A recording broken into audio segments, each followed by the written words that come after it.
Assalamualaikum warahmatullahi wabarakatuh. Kami mahasiswa Universitas Muhammadiyah Banjarmasin dari Prodi S1 Informatika ingin mempresentasikan hasil tugas kami dari kelompok 4. Pertama-tama perkenalkan, nama saya Dini Dwi Pratama. Saya Nur Halim. Saya Muhammad Ridho Hijriawan. Saya Muhammad Rizky Miraji.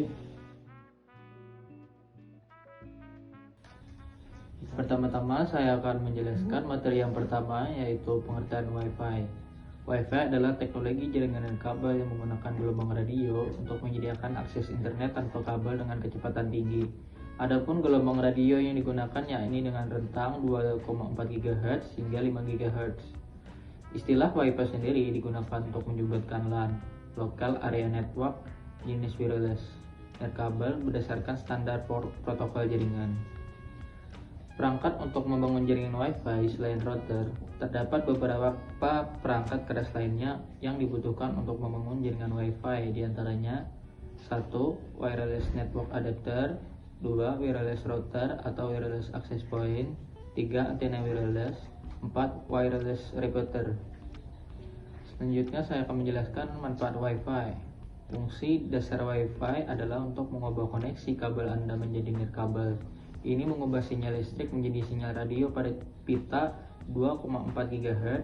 Simpelnya, Wi-Fi hanyalah perantara untuk menggunakan koneksi kabel seperti Ethernet dalam menyediakan penghubung antara perangkat elektronik dengan router. Namun ada beberapa fungsi serta manfaat lainnya dari Wi-Fi, diantaranya mempermudah akses informasi, dapat menjadi ladang usaha, mobilitas dan produktivitas, hemat biaya, menawarkan fleksibilitas dalam bekerja. Cara kerja Wi-Fi. Syarat utama agar membuat Wi-Fi bekerja adalah dengan menyediakan perangkat yang dapat mengatur lalu lintas internet seperti router. Nantinya router akan menerima jaringan internet dari jasa penyedia layanan internet di luar jaringan. Selanjutnya kita akan lanjut ke materi yang kedua, yakni antena dan penyebaran spektrum. Interferensi narrowband. Keunggulan dari teknologi FHSS meliputi resistensnya yang lebih besar terhadap interferensi narrowband.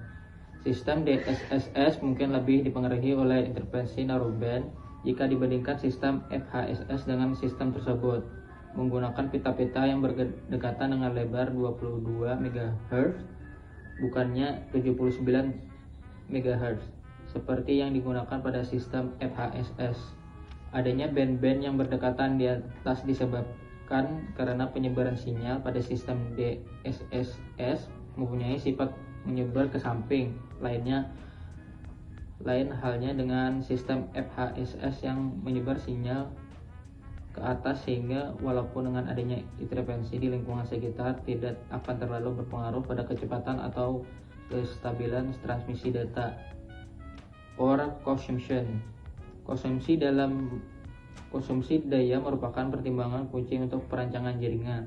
Teknologi dasar DSSS mengkonsumsi sedikit lebih banyak energi daripada FHSS karena logika lebih tinggi dan lebih kompleks dalam pemrosesan kecepatan. Di sisi lain, karena jaringan FHSS kemungkinan besar akan beroperasi pada 1 MB dan jaringan DSSS 2 MB ini akan lebih hemat dengan DSSS dengan durasi paket yang lebih pendek dan pengeluaran jaringan lebih rendah. Hal ini mengakibatkan lebih lama waktu untuk pengiriman dan lebih sedikit waktu untuk berada dalam modus sleep. Materi selanjutnya akan disampaikan oleh teman saya. Baiklah, saya akan melanjutkan materi yang telah disampaikan oleh teman saya. Materi selanjutnya yaitu infrastruktur perangkat wireless LAN. Yang pertama, access point. Access point adalah perangkat keras jaringan komputer yang menghubungkan piranti nirkabel dengan jaringan lokal menggunakan teknologi seperti Wi-Fi, Bluetooth, dan lain sebagainya. Fungsi access point. Fungsi access point adalah sebagai penyebar sinyal internet kepada perangkat yang terhubung melalui gelombang radio. Access point adalah penghubung antar jaringan, yaitu jaringan lokal yang memakai kabel dengan jaringan nirkabel seperti Wi-Fi, wireless, Bluetooth, dan lain sebagainya. Access point juga dapat digunakan untuk mengatur IP address secara otomatis terhadap perangkat yang terhubung. Selanjutnya ada wireless bridge. Bridge adalah suatu alat yang dapat menghubungkan jaringan komputer LAN atau local area network dengan jaringan LAN yang lain. Wireless bridge adalah mode pada access point yang memungkinkan dua atau lebih access point dapat menghubungkan jaringan lokal yang terhubung pada access point tersebut. Untuk membuat sebuah wireless bridge diperlukan access point yang mempunyai mode bridge. Selanjutnya ada wireless workgroup bridge. Workgroup bridge atau WGB adalah mode yang dapat dikonfigurasi pada autonomous access point. Workgroup bridge atau WGB digunakan untuk menyampaikan lalu lintas dari perangkat yang tidak memiliki kemampuan nirkabel ke jaringan nirkabel. Selanjutnya perangkat client wireless LAN. Wireless client atau STA, semua jenis host yang dapat terhubung ke WLAN. Host yang dapat terhubung ke WLAN menggunakan wireless NIC dan dilengkapi software untuk bisa bergabung dengan WLAN. Wireless client bisa berupa host non-mobile atau PC atau host mobile, laptop, dan lain sebagainya. Selanjutnya ada wireless residential gateway. WLAN router sering dikenal juga dengan wireless broadband router atau wireless residential gateway atau wireless VPN router. Biasanya dilengkapi dengan port internet dan beberapa port Ethernet switch serta wireless access point. Dan yang terakhir ada enterprise wireless gateway. Gateway nirkabel perusahaan atau EWG adalah perangkat yang dapat menyediakan autentikasi dan konektivitas khusus untuk klien nirkabel. Gateway nirkabel perusahaan sesuai untuk lingkungan LAN nirkabel skala besar yang menyediakan banyak layanan LAN nirkabel yang dapat dikelola seperti pembatasan kecepatan, quality of service, dan manajemen profile. Kemudian kita ke materi selanjutnya, yaitu Wi-Fi dan Bluetooth. Wi-Fi atau wireless fidelity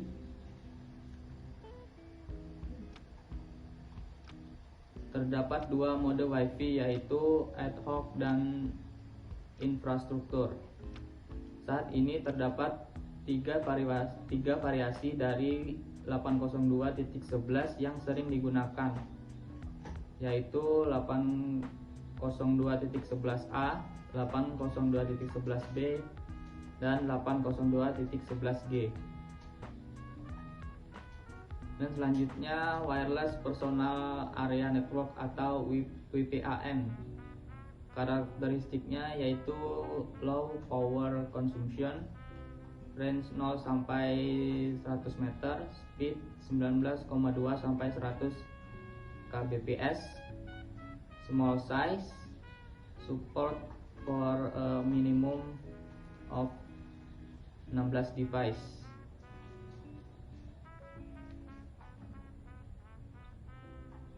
Selanjutnya Bluetooth.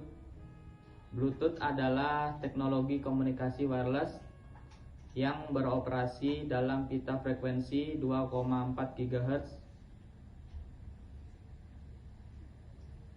menggunakan sebuah frekuensi hopping transceiver yang mampu menyediakan layanan komunikasi data dan suara secara real time antara host Bluetooth dengan jarak jangkauan layanan yang terbatas sekitar 10 meter. Dan selanjutnya aplikasi dan layanan Bluetooth. Protokol Bluetooth menggunakan sebuah kombinasi antara sirkuit switching dan paket switching. Bluetooth dapat mendukung sebuah kanal data asinkron, 3 kanal suara sinkron simultan, atau sebuah kanal di mana secara bersamaan mendukung layanan data asinkron dan suara sinkron. Deskripsi umum sistem Bluetooth. Sistem Bluetooth terdiri dari sebuah radio transceiver, baseband, link controller, dan sebuah link manager. Baseband link controller menghubungkan perangkat keras radio ke baseband processing dan layer protokol fisik. Link manager melakukan aktivitas-aktivitas protokol tingkat tinggi seperti melakukan link setup, autentikasi, dan konfigurasi. Sistem Bluetooth. Berikut 3 buah lapisan fisik dalam protokol arsitektur Bluetooth. Yang pertama, Bluetooth radio adalah lapis terendah dari spesifikasi Bluetooth. Lapis ini mendefinisikan persyaratan yang harus dipenuhi oleh perangkat transceiver yang beroperasi pada frekuensi 2,4 GHz. Yang kedua, baseband, layer yang memungkinkan hubungan RF terjadi antara beberapa unit Bluetooth membentuk V-Connect. Dan yang ketiga, Link Manager Protocol atau LMP, bertanggung jawab terhadap link setup antara perangkat Bluetooth. Hal ini termasuk aspek security seperti autentifikasi dan enkripsi dengan pembangkitan, penukaran, dan pemeriksaan ukuran paket dari lapis baseband. Materi selanjutnya akan disampaikan oleh teman saya. Di sini saya akan melanjutkan materi selanjutnya, yaitu manit jaringan ad hoc mobile. Pada mobile ad hoc network, koneksi tersambung pada node yang saling bertetangga di sekitarnya. Perkembangan manet dimulai pada era tahun 1970 sampai dengan 1980. Pada DARPA Project saat ini menggunakan jaringan pocket radio. Dilanjutkan pada era pertengahan tahun 1990-an, penelitian kembali diintensifkan pada saat ini. Pada arsitektur layer memiliki independensi fungsi antar layer, sehingga komunikasi dibutuhkan agar sinkronisasi koneksi dapat dibangun. Untuk menghindari kolision dibutuhkan metode MAC atau Medium Access Control, sehingga efisiensi utilitas kanal dapat terpenuhi. Setiap layanan jaringan yang berjalan memiliki karakteristik yang berbeda dengan ukuran yang bervariasi, sehingga metode sinkronisasi dibutuhkan. Terlebih pada manet, setiap node dan kanal memiliki karakteristik yang bersifat dinamis dan fleksibel. Stokastik dalam manet. Stokastik node berperan untuk transmitter dan receiver. Kanal yang dimanfaatkan berupa gelombang radio, sehingga memungkinkan mobilitas terjadi di dalam jaringan. Ukuran stokastik semakin meningkat apabila probabilitas sambungan yang terjalin antar node semakin mendekati 0, sehingga agar nilai stokastik dapat diturunkan dengan cara meningkatkan kualitas sinyal pancar atau terima antar node sehingga bertetangga. Kondisi ini dapat didekati dalam kondisi indoor building. Selanjutnya, wireless sensor network atau WSN adalah jaringan wireless yang terdiri dari perangkat otonom yang didistribusikan secara spesial menggunakan sensor untuk monitor fisikal kooperatif atau lingkungan. Meskipun wireless sensor memiliki sumber daya yang terbatas dalam memori daya, komputasi, bandwidth, dan energi dengan ukuran fisik yang kecil itu dapat ditanam di lingkungan fisik. Selanjutnya materinya akan dilanjutkan oleh teman saya. Ya, di sini saya akan melanjutkan penjelasan dari teman saya. Materi yaitu penerapan teknologi jaringan mobile ad hoc network atau MANET untuk file transfer. Yang pertama ada mobile ad hoc network atau MANET, merupakan teknologi jaringan ad hoc yang memiliki kemampuan untuk beradaptasi dengan kondisi mobile pada tiap node-nya. Berbeda dengan wireless ad hoc pada umumnya, MANET memungkinkan tiap node untuk melakukan routing seperti fungsi router pada umumnya, yaitu menentukan dan meneruskan jalur komunikasi antar node. Yang kedua ada teknologi jaringan wireless. Jaringan wireless merupakan teknologi yang telah dikembangkan untuk menghubungkan beberapa komputer pada suatu era tertentu. Yang ketiga ada topologi jaringan ad hoc. Pada tiap jaringan yang dibangun pasti menggunakan topologi jaringan tertentu. Hal ini penting karena adanya topologi jaringan, maka alur-alur komunikasi antara host dan router pada suatu jaringan dapat diketahui. Yang keempat ada routing dan protokol routing MANET. Routing merupakan aktivitas penting pada suatu jaringan untuk memilih jalur antara dua host agar bisa saling berkomunikasi. Yang kelima ada protokol routing OLSR, yaitu merupakan jenis link state routing yang dioptimalkan untuk mobile ad hoc network. OLSR juga merupakan salah satu tipe protokol routing yang bersifat proaktif atau table driven. Yang keenam ada file transfer. File transfer merupakan metode pengiriman informasi digital berupa file oleh dua endpoint, yaitu sender dan receiver. File yang dikirim dapat berbentuk dokumen, gambar, audio, video, dan sebagainya. Materi selanjutnya ada wireless sensor network. Apa itu wireless sensor network? Yaitu adalah suatu infrastruktur jaringan wireless yang menggunakan sensor untuk memonitor kondisi fisik dan lingkungan sekitar, seperti sensor suhu, suara, getaran, tekanan, gerakan, gelombang elektromagnetik, dan lainnya yang terhubung ke jaringan. Topologi wireless sensor network. Topologi yang dapat digunakan yaitu topologi star, ring, bus, tree, mesh, dan fully connected. Yang ketiga ada model protokol pada wireless network. Model yang dapat digunakan yaitu untuk mendeskripsikan jalur komunikasi di dalam jaringan sensor nirkabel. Protokol ini bersifat energi awareness. Yang ketiga, selanjutnya ada teknologi ZigBee. Apa itu ZigBee? Teknologi ZigBee merupakan teknologi dengan data rate rendah, biaya murah, protokol jaringan tanpa kabel yang ditujukan untuk otomasi dan aplikasi remote control. Kelebihan ZigBee yang pertama ada lebih mudah, bentuk kecil, murah, dan baterai tahan lama. Yang kedua ada memiliki protokol stack yang sangat sederhana. Yang ketiga atau terakhir ada maksimal 6500 knot per jaringan tanpa harus melakukan pengaturan apapun.